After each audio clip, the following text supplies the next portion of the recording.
दोस्तों 21वीं सदी के कोवर्ट ऑपरेशंस और गुरिल्ला वॉरफेयर की दुनिया में एक बड़ी ही दिलचस्प एंटिटी या एक निजी ग्रोह एग्जिस्ट करता है जिसका नाम है Wagner group. Secretive Russian mercenary group. A shadowy private security company that has ties to the Kremlin. Wagner Group has a gruesome reputation.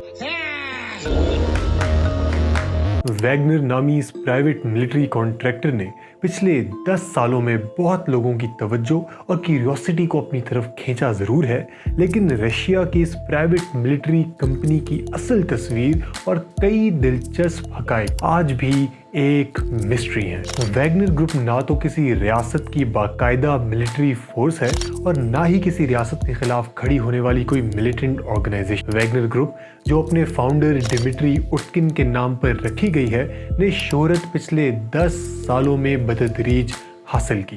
दरअसल वैगनर ग्रुप ने दुनिया को उस वक्त हैरान किया जब इस ग्रुप ने सीरिया और अफ्रीका की मुश्किल कॉम्बैट जोन्स में कई हजार प्राइवेट फौजी डिप्लॉय या तैनात करने की सलाहियत का मुजाहरा किया। लेकिन वैगनर ग्रुप असल में क्या और कौन है, इनकी असल हकीकत को समझने के लिए हमें रूस में वैगनर ग्रुप की एक निजी सिक्योरिटी कंपनी के तौर पर उनके आगाज पर वापस जाना होगा।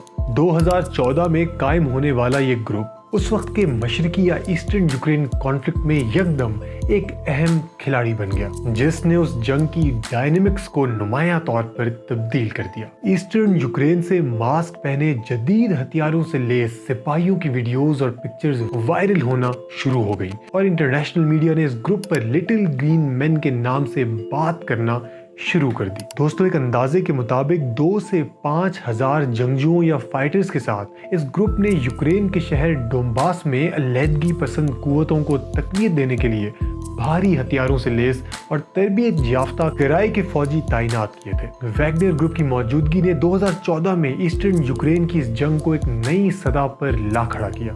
कई रिपोर्ट के मुताबिक उन्होंने टैंकों, मॉडर्न आर्टिलरी और जमीन से फिजा या surface to air missile systems समेत जदीद हथियार इस्तेमाल की। अब एक इंतहाई अहम सवाल ये आता है कि क्या वैगनर ग्रुप पिछले 10 साल में रशियन आर्मी से ज्यादा ताकतवर हो गया है?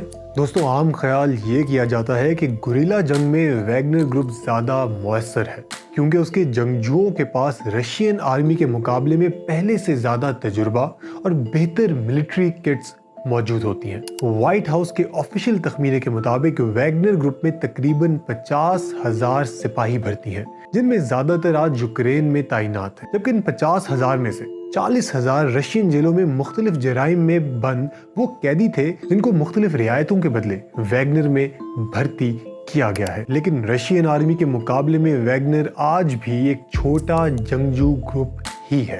वैगनर ग्रुप की फौजी ताकत और माली असर रसूख को समझने के लिए इसके लीडर या फाउंडर और रशियन ओलिगार्क येवगेनी प्रिगोजिन के बारे में जानना आप सबका बहुत जरूरी है।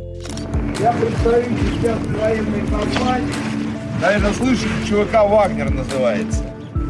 कई सालों तक रूपोश रहने वाले प्रिगोजिन 2022 के आखिर में मीडिया और सोशल मीडिया पर सामने आए। ये वही वक्त था जब यूक्रेन रशिया जंग अपने जोबन पर थी और वैगनर ग्रुप यूक्रेन के खिलाफ ऑन द ग्राउंड बरसरे पेकार थी। तो 2020 के आखिर में प्रिगोजिन ने न सिर्फ एक ऑफिशियल प्रेस रिलीज जारी जिसमें बताया कि उन्होंने 2014 में वैगनर ग्रुप की बुनियाद रखी। रशियन ओलिगार्क प्रिगोजिन ने कंसल्टिंग बिजनेस के तौर पर ऑफिशियली कंपनी रजिस्टर करवाकर रशिया के शहर सेंट पीटर्सबर्ग में एक मॉडर्न ऑफिस भी खोल लिया। इस ऑफिस को वैगनर ग्रुप का पहला सरकारी या ऑफिशियल हेडक्वार्टर भी कहा जा सकता है। इसके अलावा व्यूअर्स, ये बात गैर मामूली इसलिए थी क्योंकि रशियन लॉ के मुताबिक पीएमसीज या private military companies technically illegal या गैर कानूनी है, लेकिन वैगनर ग्रुप की एक पीएमसी होने के बावजूद ऑफिशियली जदीद दफ्तर खोलना मुमकिन हुआ प्रिगोजिन के रशियन मिनिस्ट्री ऑफ डिफेंस और प्रेसिडेंट व्लादिमीर पुतिन की पेट्रोनेज